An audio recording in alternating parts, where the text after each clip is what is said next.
Abby, can you please say your name and outlet? Abby Lance, Broad Green, generic. You got speak. Cool. Generic is like the saddest thing to say over and over again. all day. Generic. Yeah, it's my label. Well, this movie is not generic. It is not. Tell me more. The Neon Demon is not generic. It's not. It's pretty special. What does it mean to you? That's that term, neon demon, in the context of this story. I don't know. I've had some conversations with Nicholas, but he kind of won't help you. For me, I guess this morning, I think I'm going to speak about it as just almost like, I don't know, it's like moths to a flame. You know, that the neon demon is maybe the modern flame. Yeah. You know, this idea of this pulp and pop idea of it. You know, neon has always been part of that kind of pop culture. It was kind of, you know, larger than life. You know, it was Vegas. It's the Strip. It's a technology. It's artificial, but it's natural. You know, and I think it's something that draws you to it.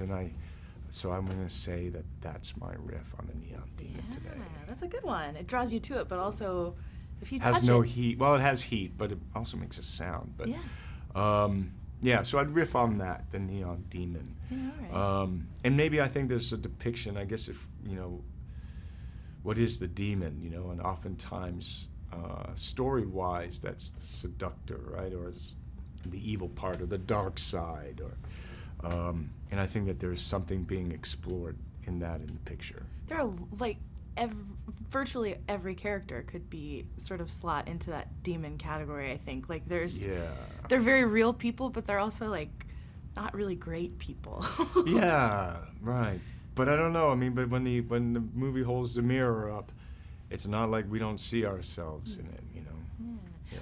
Well, and when he was introducing the film last night, Nick said you got your own special introduction. I know, that was very kind. Yeah. Well, so he said that you guys had met before this, but you've never actually worked together. That's correct, yeah. What made you sort of want to work with Nick?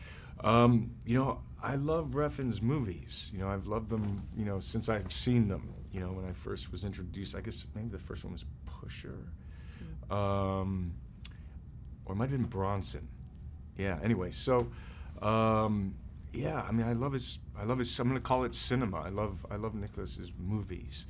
I love his characters. I like his, you know, how thought-provoking he is, how challenging, how he can entertain, or how he decides to do that. And his characters, I always find his characters kind of heroic and really, and they lose, but they try to win.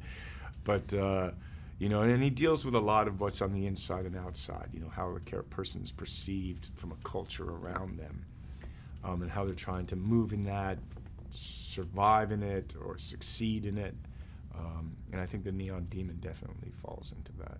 Yeah, and he also very subtly has this sort of eerie, cultish horror undertone, especially in this one, but in a lot of his stuff too.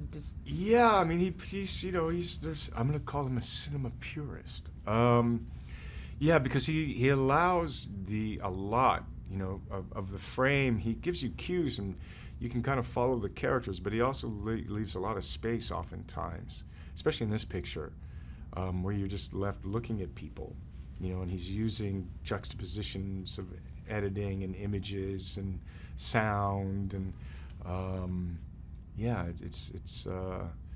he really allows the viewer in this picture to participate in a way and to think about what they're seeing and feel. And we feel scared sometimes. And we sometimes feel scared, but it's fun. Thank you so much. Thank you.